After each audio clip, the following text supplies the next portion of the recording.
사랑하는 형제자매 여러분, 오늘은 성령 강림절 후 11번째 주일입니다. 우리 주님께서 말씀하신 대로 아버지 하나님께서 보내겠다고 약속하신 진리의 영, 거룩한 보혜사 성령님을 우리에게 보내셨습니다. 그 성령님께서는 우리에게 모든 것을 가르치시고 또한 주님께서 말씀하신 모든 것을 생각나게 하시고 우리가 예수님을 주님으로 고백하게 감화 감동을 주셨습니다. 우리가 항상 성령 충만할 수 있도록 하나님께서 지금 우리를 부르십니다. 성령님을 통해 우리와 영원히 함께 하시는 주님 앞에 이제 우리의 마음과 뜻을 다하여 영과 진리로 주님을 찬양하며 예배합시다. 아멘. 사도신경으로 우리의 신앙을 고백합시다. 나는 전능하신 아버지 하나님, 천지의 창조주를 믿습니다. 나는 그의 유일하신 아들, 우리 주 예수 그리스도를 믿습니다. 그는 성령으로 잉태되어 동정녀 마리아에게서 나시고 본디오 빌라도에게 고난을 받아 십자가에 못 박혀 죽으시고 장사된 지 사흘 만에 죽은 자 가운데서 다시 살아나셨으며 하늘에 오르시어 전능하신 아버지 하나님 우편에 앉아 계시다가 거기로부터 살아있는 자와 죽은 자를 심판하러 오십니다. 나는 성령을 믿으며 거룩한 공교회와 성도의 교제와 죄를 용서받는 것과 몸의 부활과 영생을 믿습니다. 아멘. 임하소서 임하소서 불과 같은 성령이여 불의 혀로 임하셔서 진리 알게 하시옵고 불세례를 베푸시어 죄의 뿌리 소멸하사 거룩하고 깨끗하게 변화시켜 주옵소서. 지휘자를 따라 부르는 다윗의 노래. 다윗이 밧세바와 정을 통한 뒤에 예언자 나단이 그를 찾아왔을 때에 뉘우치고 지은 시.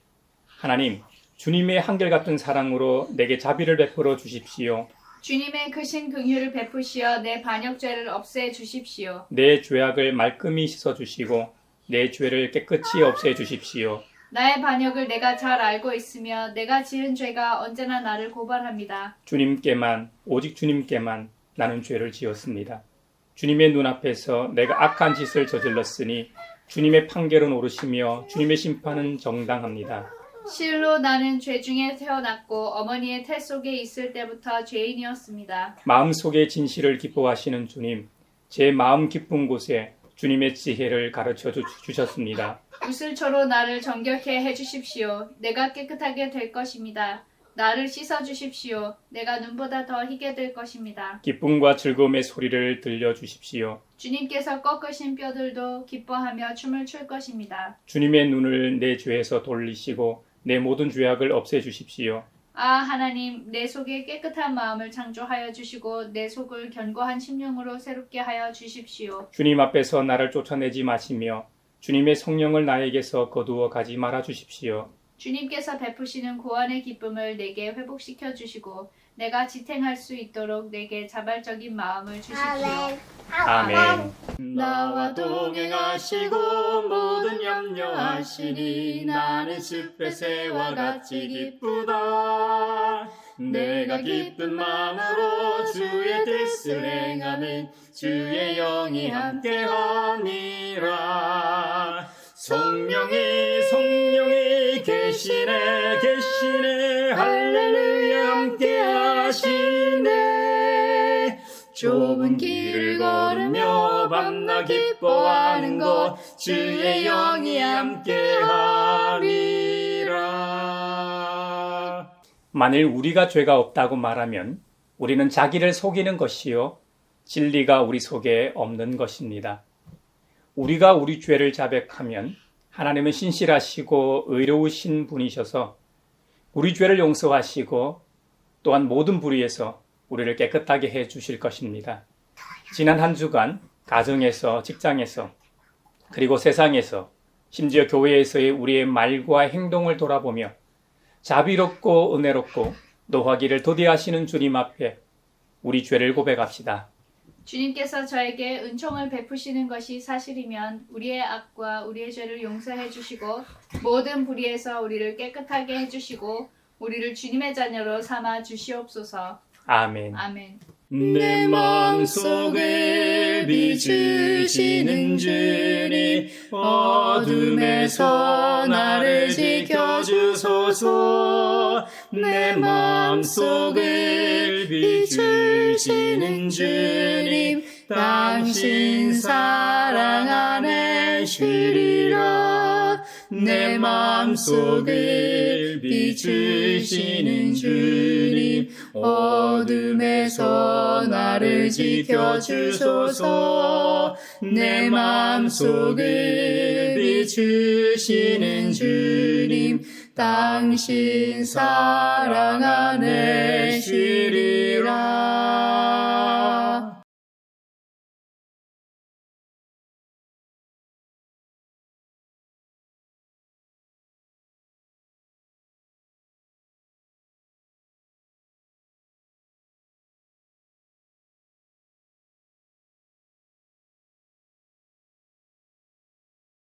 제가 여러분에게 전하는 소식은 하나님은 빛이시요 하나님 안에는 어둠이 전혀 없다는 것입니다.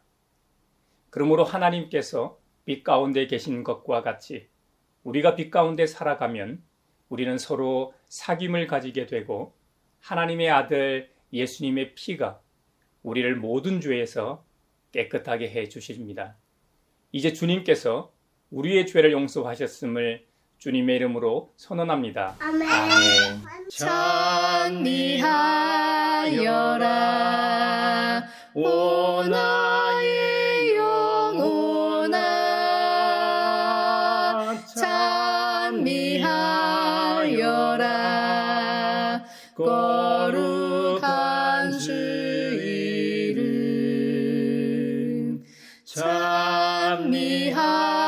찬미하여라 오 나의 영혼아.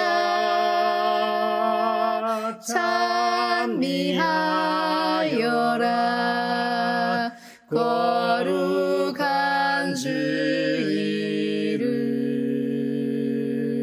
오늘 우리에게 주신 구약의 말씀은 사무엘하 11장 26절에서 12장 13절 상반절입니다. 하나님의 말씀을 경청하십시오. 우리아의 아내는 우리아가 죽었다는 소식을 듣자 자기의 남편을 생각하여 슬피 울었다. 애도하는 기간이 지나니 다윗이 사람을 보내어서 그 여인을 왕궁으로 데려왔다.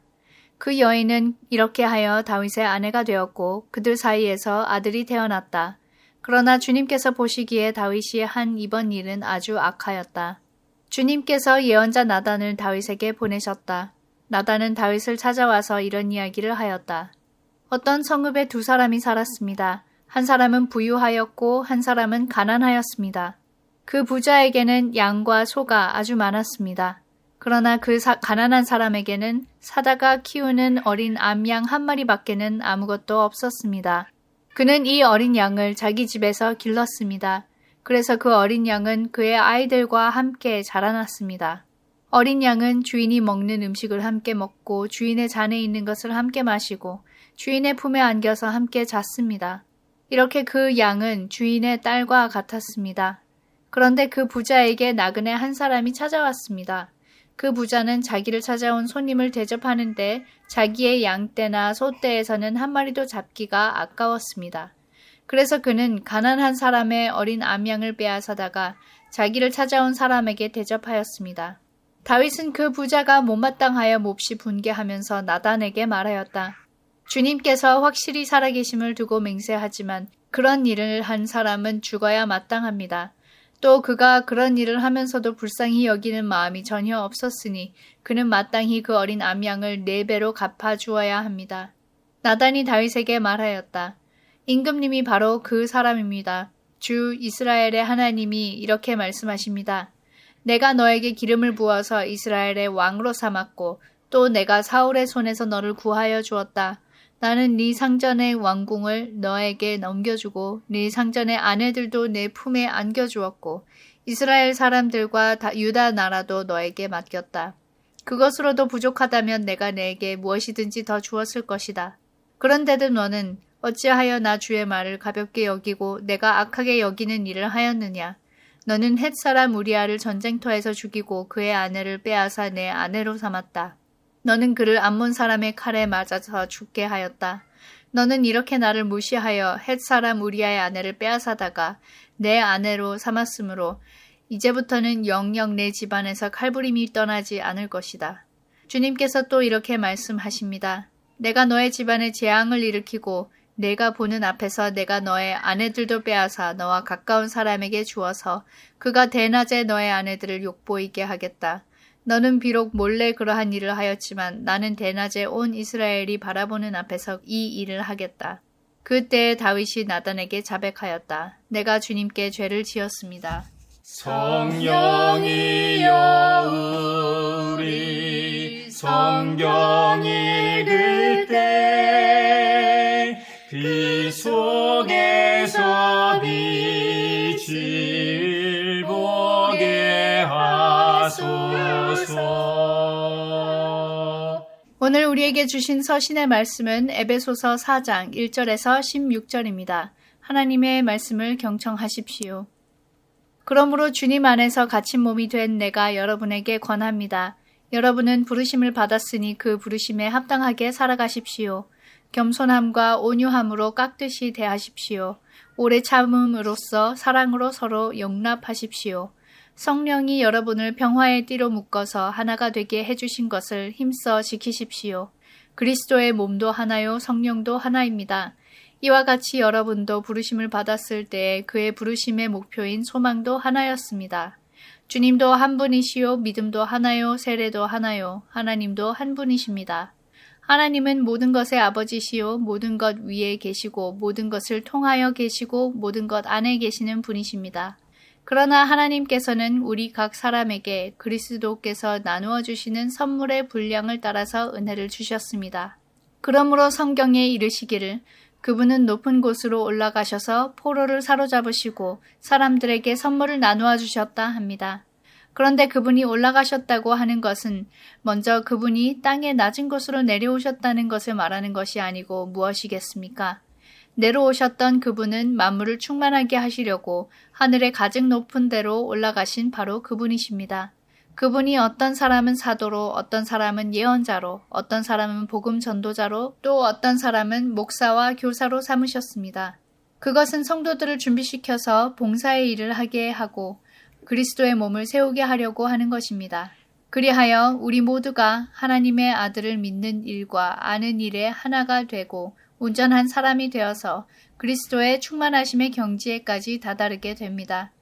우리는 이 이상 더 어린아이로 있어서는 안 됩니다. 우리는 인간의 속임수나 간교한 술수에 빠져서 온갖 교훈의 풍조에 흔들리거나 이리저리 밀려다니지 말아야 합니다. 우리는 사랑으로 진리를 말하고 살면서 모든 면에서 자라나서 머리가 되시는 그리스도에게까지 다다라야 합니다. 온 몸은 머리이신 그리스도께 속해 있으며 몸에 갖추어져 있는 각 마디를 통하여 연결되고 결합됩니다.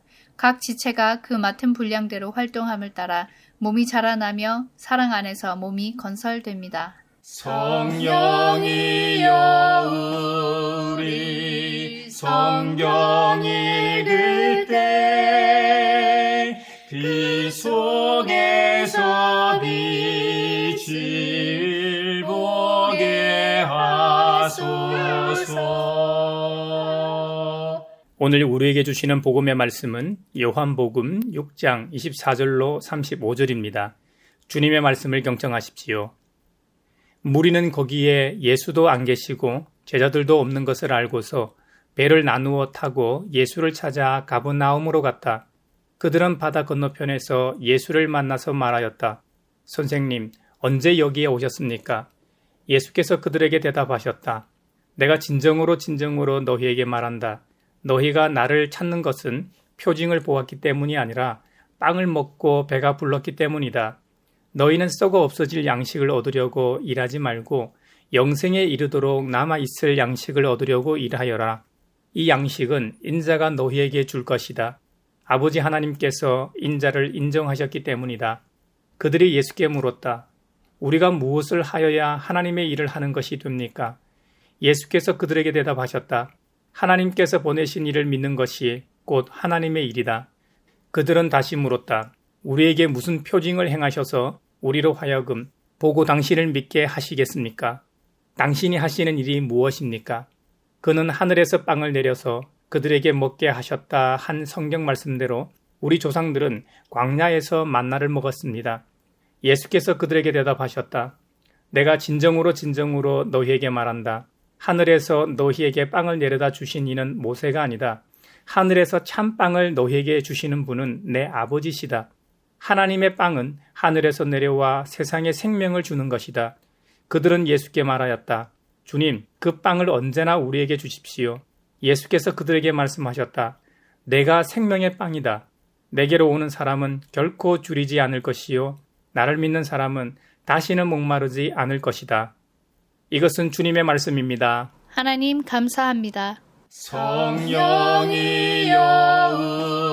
우리 성경 읽을 때 빛 속에서 빛을 보게 하소서. 사회를 위하여 기도합니다. 지난달은 한국에서 역대 가장 더운 7월이었습니다. 열대야 일수가 평년의 3배를 넘었는데 8월에도 습한 폭염이 계속될 거라는 기상 예보가 있습니다. 에어컨 없는 집에서 사는 사람들과 공사 현장이나 냉방 시설이 없는 실내에서 일하는 사람들이 온열 질환으로 피해를 입지 않도록 환경이 개선되게 하시고 한국 사회와 정부는 기후 위기에 적극 대응하게 하소서. 성령의 은사를 나에게 채우사 정결한 마음 가지고 나 행케 하소서. 교회를 위하여 기도합니다. 저출생 고령화 시대에 인구 절벽의 위기는 지방 소멸의 시대적 과제일 뿐만 아니라 농어촌 교회의 생존 문제이기도 합니다. 농어촌 교회의 목회자들은 농어촌 인구 감소와 고령화가 목회의 가장 큰 어려움이라고 토로하고 있습니다. 향후 10년 후 농어촌 교회는 교인 수 감소로 인해 교회가 통합 폐지될 것으로 전망되고 있습니다. 불투명한 미래와 경제적 어려움은 현 목회지를 떠나게 하는 요인이 되고 있습니다. 총회 차원에서 농어촌 교회 운영의 부족한 부분을 개선하고 지원하고 지속 가능한 협력으로 농어촌 교회가 다시 살아나게 하소서. 성령의 은사를 나에게 채우사 정결한 마음 가지고 나 행케 하소서. 세계를 위하여 기도합니다. 이번 유네스코 세계유산위원회가 일본의 사도강산을 세계유산으로 등재했습니다. 세계 2차 대전 때 군사 물자를 채굴하기 위해 1,500명의 조선인을 강제 동원한 사실을 적시하라고 수년간 한국 정부가 반대했지만 최근 한국 정부가 허락을 하는 바람에 세계유산으로 등재된 것입니다. 일본 정부는 강제 동원을 인정하지 않고 사도광산이나 주변 역사관 어디에도 이를 언급하지 않고 있지만 한국 정부는 양국 관계 개선을 위한 이유로 별다른 조치를 취하지 않고 있습니다. 오히려 국제 정치 관계 때문에 한국 정부가 나서서 자발적으로 역사 왜곡에 가담한 것입니다. 하지만 한국과 일본의 시민사회는 강제 동원과 노역의 역사를 잘 알고 있습니다. 진정한 관계 개선과 평화를 위해 아픈 과거를 제대로 알리고 반성하게 하소서. 성령의 은사를 나에게 채우사 정결한 마음 가지고 나 행케 하소서. 형제자매 여러분, 옛날에 한 성읍에 두 사람이 살고 있었습니다. 한 사람은 부자고 다른 한 사람은 가난했습니다. 부자에게는 소와 양이 매우 많았습니다. 그러니까 부자였겠죠. 반면 가난한 사람에게는 자기가 어렵게 모은 재산으로 산 작은 암양 한 마리밖에 없었습니다. 가난한 사람은 이 암양을 자기 자식들과 함께 키웠습니다. 그의 음식과 잔을 나누어 함께 먹었습니다. 심지어 그 어린 암양은 그의 품에 안겨서 함께 잤습니다. 가난한 사람에게는 이 암양이 딸과 같은 존재였습니다. 그런데 부자에게 나그네 한 사람이 찾아왔습니다. 부자는 자기를 찾아온 나그네를 대접하려고 자기가 많이 소유하고 있는 소나 양 가운데서 하나를 잡고자 했으니까 참 아까웠습니다. 그래서 그렇고 싶지 않았어요. 그래서 가난한 사람의 하나밖에 없는 암양을 잡아 자신을 찾아온 나그네를 대접하였습니다. 이 부자에게는 그럴 만한 힘과 권력이 있었기 때문이죠. 옛날에는 이런 불행한 일을 당해도 지킬 힘도 능력도 없는 시대였습니다. 강한 자만이 자기 마음대로 할 수 있는 시대였습니다. 우리에게 양심이 살아있다면 이 일을 들었을 때 어떤 생각이 듭니까? 가난한 자에 대해서는 마음으로부터 공감이 생길 겁니다. 하나밖에 없는 재산을 잃은 그의 슬픔을 공유할 겁니다. 그에게 있어 딸과 같이 애지중지하던 양을 잃은 슬픔을 말입니다. 그것도 분실한 것이 아니라 힘이 없어 강제로 빼앗겼으니 그 고통은 이루 말할 수 없을 겁니다. 반면 부자에 대해서는 분노가 치밀어 올라올 겁니다. 어떻게 이런 악한 일을 할 수 있냐고 말입니다. 지금 제가 한 이야기는 성경에 나오는 스토리입니다. 바로 하나님 마음에 합한 자라고 그렇게 칭송을 받았던 다윗이 행한 악행입니다. 성경 전체에서 유일하게 하나님 마음에 드는 사람이라고 대놓고 기록하는 유일한 사람이라고 해도 과언이 아닐 정도인데 말입니다. 그런 다윗이 범한 이 일을 우리는 어떻게 해석해야 할까요? 인간은 유한한 존재입니다. 완벽한 사람은 없습니다. 로마서 3장 10절에는 의인은 없다. 한 사람도 없다. 단 한 명도 없다고 했습니다. 이 구절은 바울이 시편에 나오는 다윗의 시편을 인용한 구절입니다. 시편 14편에 보면 너희 모두는 다른 길로 빗나가서 각자 자기 속에 내는 중심을 잡고 있다고 하지만 다 한쪽으로 치우쳐 있어서 하나같이 썩었으니 착하고 선한 일을 하는 사람이 하나도 없다고 했습니다. 바울은 이 구절을 인용해 모든 인간이 죄 아래 있음을 지적하고 있는 것입니다. 이것은 개혁신앙에서 강조하고 있는 인간의 전적 타락을 잘 보여주는 구절입니다. 전도서 7장 20절에서도 좋은 일만 하고 잘못을 전혀 저지르지 않는 의인은 이 세상에 하나도 없다고 했습니다. 바울은 왜 이 세상에 의인이 하나도 없다고 했을까요? 인류의 시조이자 대표인 아담이 범죄한 이후 그와 연합한 이 세상의 모든 사람들은 영적인 측면에서 다 전적으로 타락하고 전적으로 무능력하다는 의미입니다. 율법을 기준으로 볼 때 이를 온전히 지킬 수 있는 사람이 하나도 없기 때문입니다. 바울은 이 세상에서 율법의 행위로 의롭다함을 얻을 육체는 단 한 사람도 존재하지 않는다고 단언합니다. 율법으로 우리가 의롭다함을 얻는 것이 아니라 율법을 통해 우리의 죄를 인식합니다. 이것이 율법의 역할입니다. 모든 사람이 죄로 인하여 전적 타락하였기 때문에 율법의 어떤 행위로도 의롭게 될 수 없을 뿐만 아니라 율법을 다 지킬 수도 없다고 말하는 것이죠. 하나님께서 모세를 통해 주신 대표적인 율법이 10계명입니다. 제1계명부터 4계명까지는 하나님의 기쁨을 위한 계명이고 제5계명부터 10계명까지는 이웃의 기쁨을 위한 계명입니다. 바로 평화를 위한 계명이죠. 유대인들은 모세오경, 즉 토라를 기반으로 생활 속에서 철저하게 지키기 위해 613개 조항으로 세분화하였습니다. 613개의 계명을 언급한 사람은 AD 3세기경의 랍비 신라이입니다.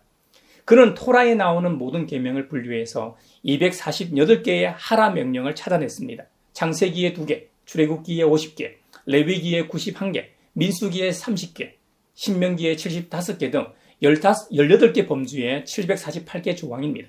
또 하지 말라는 명령도 13개 범주 265개의 조항을 찾아냈죠.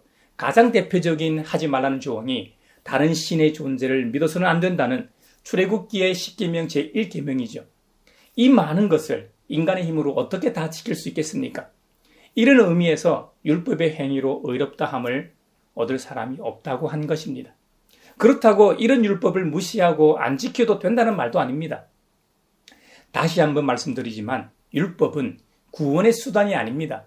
하지만 언약 관계에서 은혜에 감격한 사람이 자발적으로 순종한다는 점에서 그 의미를 찾을 수 있습니다. 예수님께서는 이 모든 율법을 서로 사랑하라는 한 말씀으로 축약해 주신 바 있습니다. 우리가 진정으로 서로 사랑할 수만 있다면 곧 모든 말씀을 지킨다고 해도 과언이 아닐 겁니다. 형제자매 여러분, 우리 모두가 서로 사랑할 수 있기를 바랍니다. 주님께서 우리에게 서로 사랑하라고 말씀하셨는데 불가능한 일만은 아닙니다. 우리 모두가 주님의 말씀대로 서로 사랑하며 살아갈 수 있기를 주님의 권능의 이름으로 축원합니다. 좀 전에 죄로 인한 전적 타락으로 인간은 누구나 스스로의 힘만으로는 타인의 힘을 포함하여 말이죠.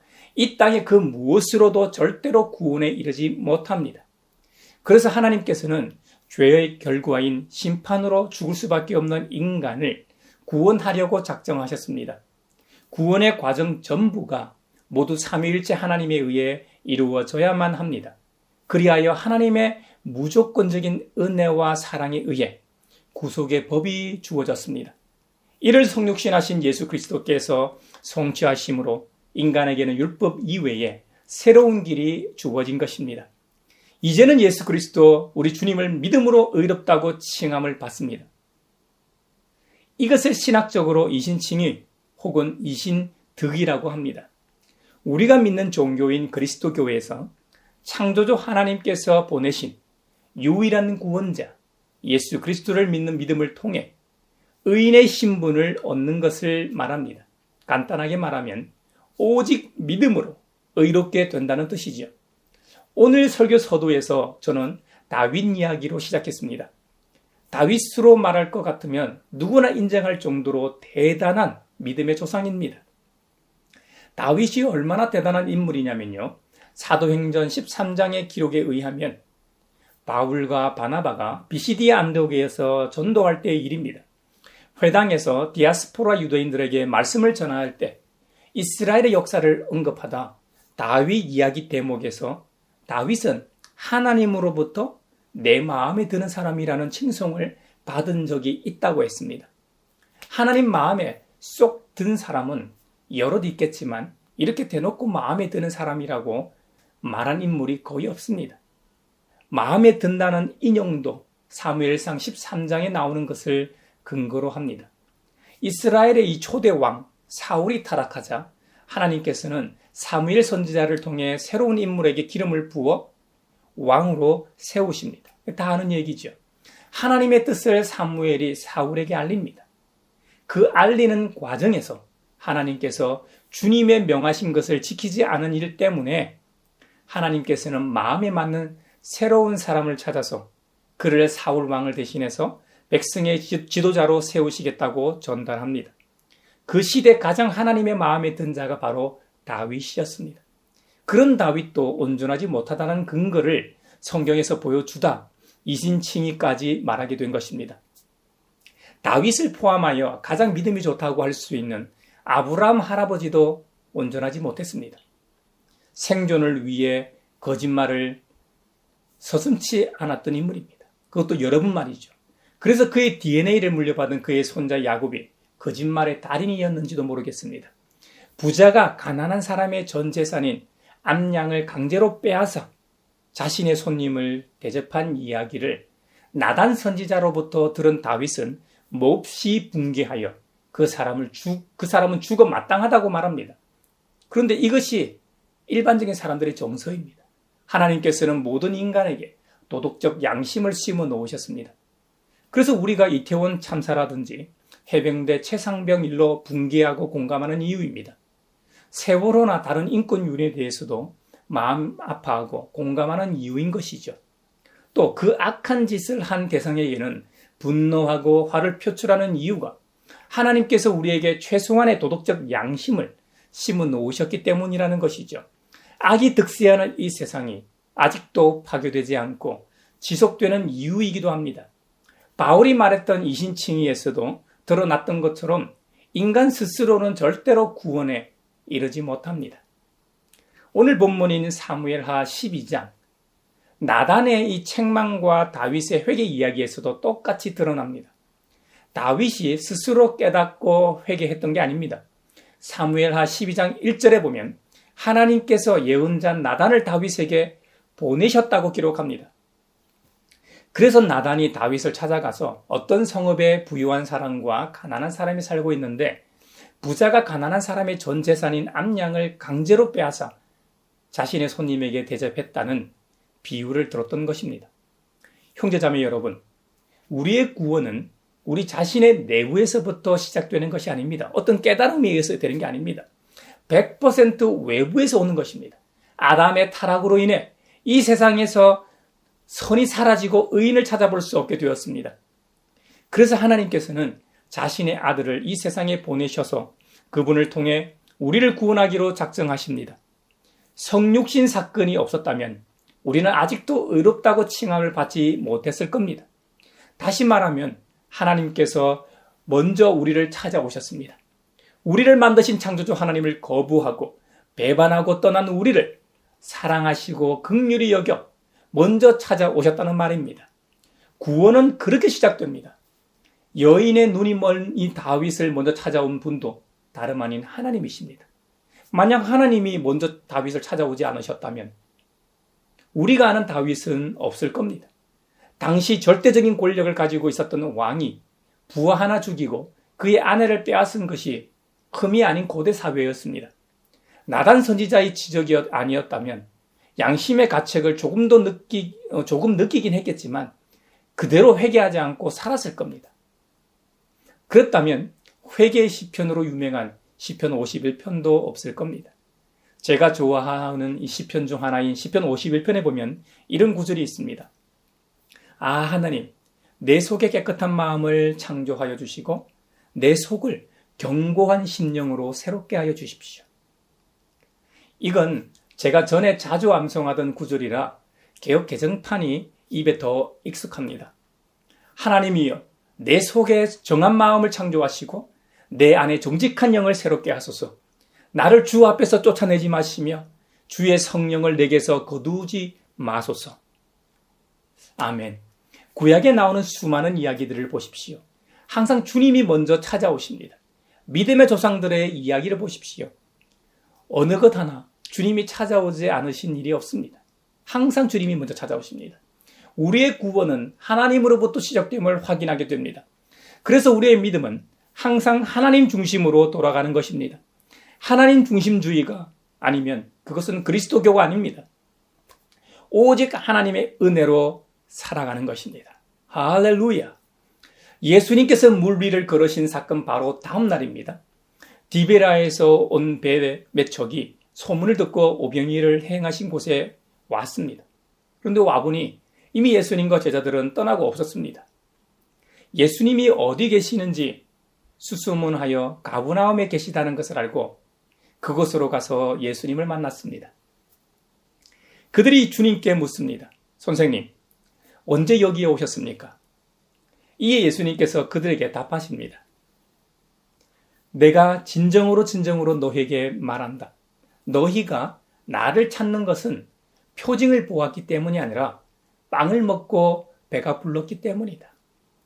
예수님의 신성을 보여주기 위한 상징으로서의 기적, 즉 표징의 의미보다는 단지 육체적으로 먹고 배가 불렀기 때문이라는 지적입니다. 여기서 주님께서는 썩어 없어질 양식을 쫓지 말고 영생에 이르도록 하는 양식을 추구하고 쫓으라고 말씀하십니다. 그랬더니 다시 묻습니다. 우리에게 무슨 표징을 행하셔서 우리로 하여금 보고 당신을 믿게 하시겠습니까? 당신이 하시는 일이 무엇입니까? 그는 하늘에서 빵을 내려서 모세는 하늘에서 빵을 내려서 그들의 먹게 하셨다 한 구절을 어떻게 생각하십니까? 라고 질문했죠. 이때 예수님께서 다시 답하십니다. 내가 진정으로 너희에게 말한다. 하늘에서 너희에게 빵을 내려다 주신 이는 모세가 아니다. 하늘에서 참빵을 너희에게 주신 분은 내 아버지시다. 하나님의 빵은 하늘에서 내려와 세상에 생명을 주는 것이다. 아멘. 예수님께서는 먼저 그들이 알고 있는 사실을 바로 잡아주십니다. 그들의 조상들이 출애굽 당시 광야에서 먹고 살았던 하늘의 만나는 모세가 내려준 것이 아니라고 하십니다.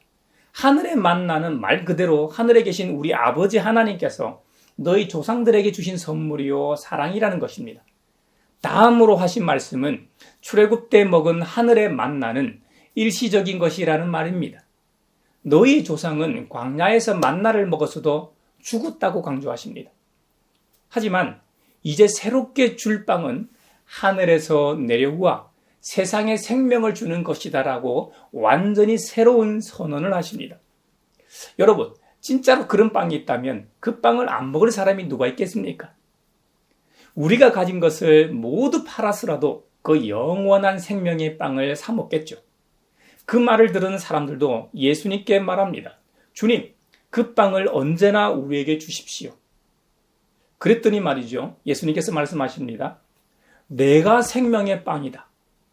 내게로 오는 사람은 결코 줄이지 않을 것이요. 나를 믿는 사람은 다시는 목마르지 않을 것이다. 할렐루야! 예수님은 자신이 하늘에서 내려온 생명의 빵이라고 말씀합니다. 이 말씀에 대하여 구한말 한국교회 초기에 오해가 있었습니다. 서양에서 들어온 야소교, 즉 서양 귀신을 믿는 사람들은 어린 아이들을 잡아먹는 희한한 종교라고 말입니다.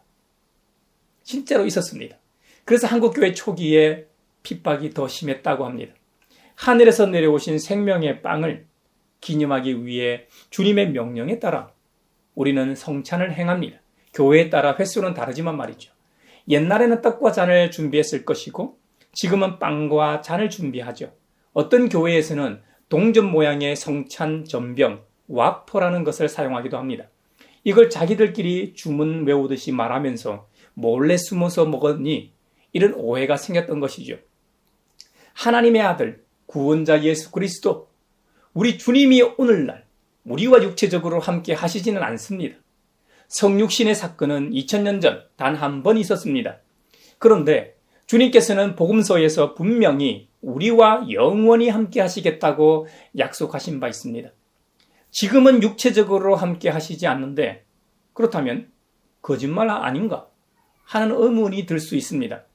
과연 어떤 방식으로 우리와 함께 하실까요?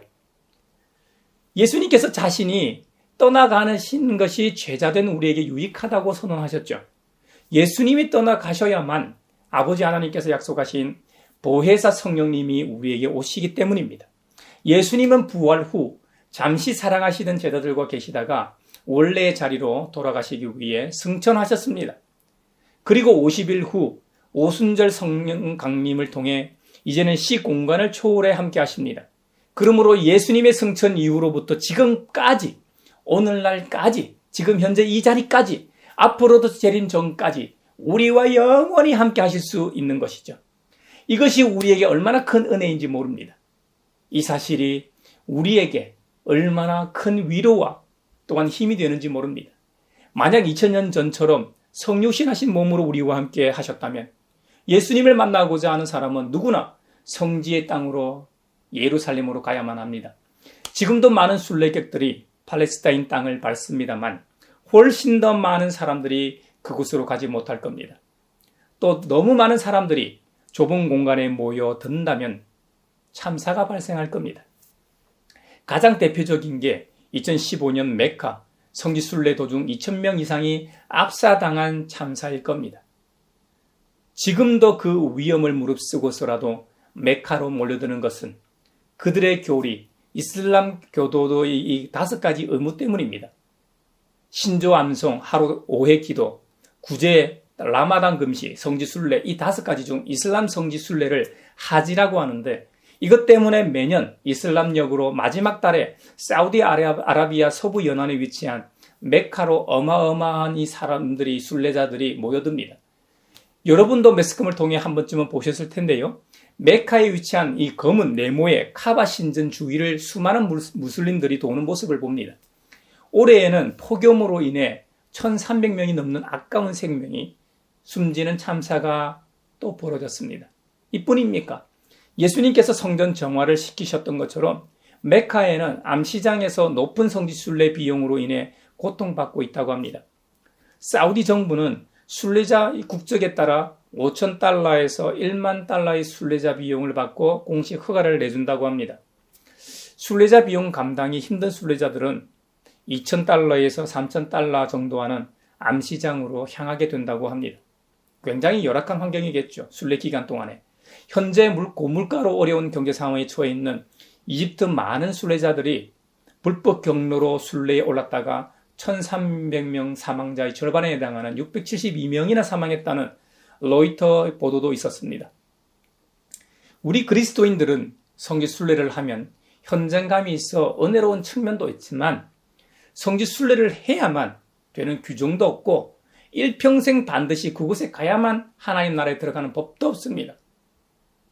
교회의 머리 되신 우리 주님, 그리스도의 몸으로서 모든 믿는 그리스도인들이 하나인 것처럼 성령도 하나이십니다.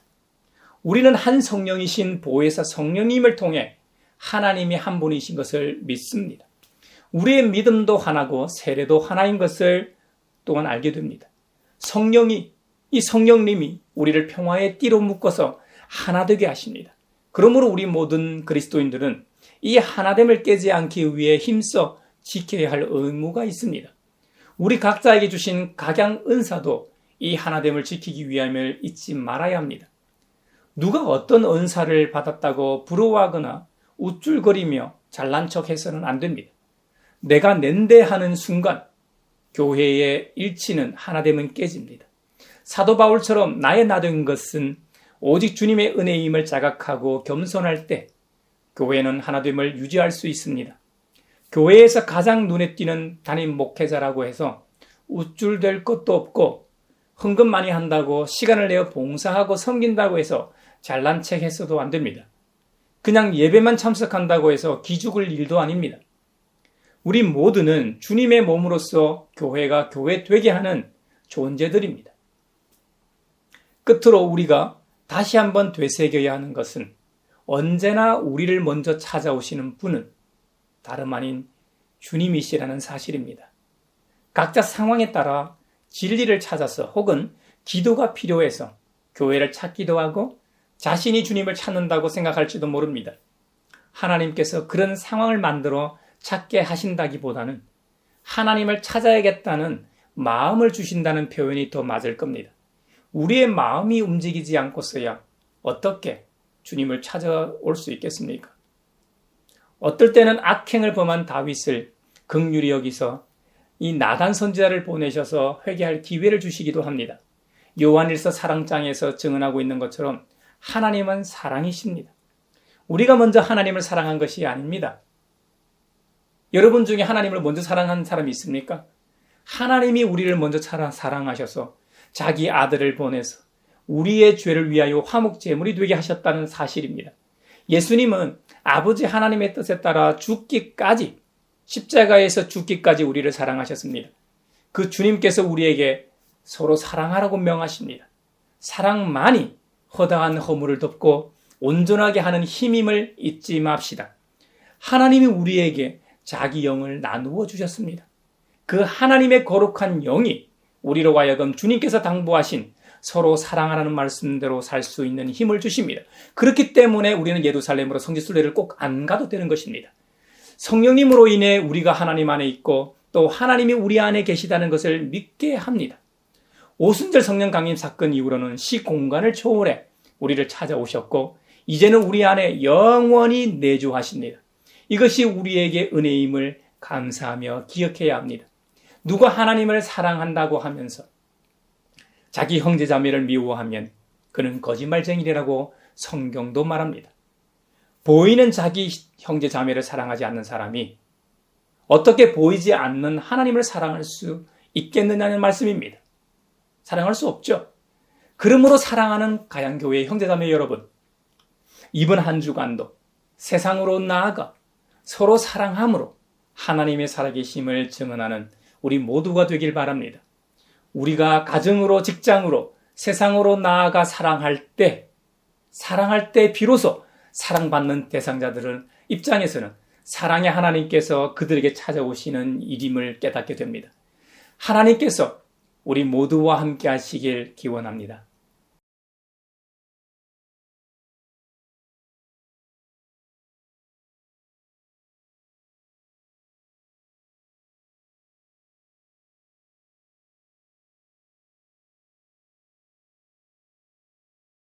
내게 있는 모든 것을 주를 위해 드리는 주의 성령 충만하게 내게 내려주소서. 주께 드리네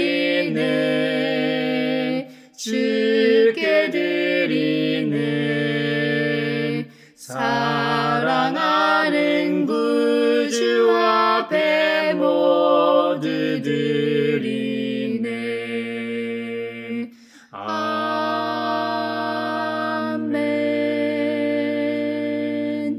여기에 모인 우리는 우리의 믿음의 역사와 사랑의 수고와 우리 구주 예수 그리스도에 대한 소망의 인내를 여기 연보에 담아 올려드립니다. 주님께서 말씀하신 대로 인색함으로나 억지로 하지 않고 우리를 사랑하시는 하나님의 은혜로 성령을 통하여 우리에게 주신 믿음으로 말미암아 하나님의 충만하심을 경험하며 살게 하심에 감사하여 각각 그 마음에 정한 대로 즐거운 마음으로 바치오니 향기로운 예물이 되게 하소서. 은혜의 주님, 우리의 정성을 어여삐 여기시어 주님께서 베푸신 은혜에 비하면 보잘것없지만 말씀하신 대로 미리 구별하여 드리오니 기쁘게 받으시옵소서. 우리의 가진 것이 비록 적어도 바치는 기쁨은 더 커지고 비록 버는 것이 적어도 나누는 즐거움은 더욱 넘쳐 우리 믿음의 소문이 각처에 퍼지게 하소서. 우리 주님 예수 그리스도의 이름으로 감사하며 기도하옵나이다. 아멘. 그 선한 힘에 고요히 감사하여 그 놀라운 평화를 누리며 나 그대들과 함께 걸어가네. 나 그대들과 하늘을 여네. 주께서 밝히신 작은 촛불이 어둠을 헤치고 타오르네. 그 빛에 우리 모두 하나 되어 온누리에 비추게 하소서. 그 선한 힘이 우리를 감싸시니 믿음으로 일어나리를 기대하네. 주 언제나 우리와 함께 계셔 하루 또 하루가 늘 새로워. 서로 평화의 인사를 나누겠습니다. 주님의 주님의 평화를 평화를 빕니다. 빕니다. 주님의 평화를 빈다 얘들아. 주님의 평화가 여러분과 함께 하시길 바랍니다. 이제 축도하겠습니다. 우리에게 구원자 예수 그리스도를 보내신 것과 같이 성령 하나님을 보내시어 영원히 함께 하시는 성삼위 하나님께서 여러분에게 복의 복을 내려주셔서 언제 어디서나 여러분을 지키시기를 원하며 주님께서 그분의 인자한 얼굴을 여러분에게 비추사 여러분의 가정과 함께 하시길 원하며 필요에 따라 물질과 건강과 은혜 베푸시기를 원하며 주님의 몸된 하나의 거룩하고 보편적인 사도적인 모든 교회와 한반도 평화 통일과 세계 곳곳에서 벌어지고 있는 전쟁과 다툼이 종식되어 샬롬의 은혜가 있길 원하며 지구촌에서 벌어지고 있는 기후위기로 인한 자연재해와 인간의 욕망으로 인한 폭력, 테러, 온갖 차별로 인해 고통받고 있는 모든 사람들이 빨리 일상으로 돌아가길 원하며 이 시간에도 하나님 나라와 예수 그리스도 복음 전파를 위해 애쓰며 수고하고 있는 모든 선교사들과 함께 하시길 원하며 오늘 말씀처럼 죄인된 우리를 먼저 찾아오신 주님의 사랑을 깨닫게 하신 성령님과 함께 세상으로 나아가는 사람들 위에 평강 주시기를 성부와 성자와 성령의 이름으로 축원하옵나이다. 아멘.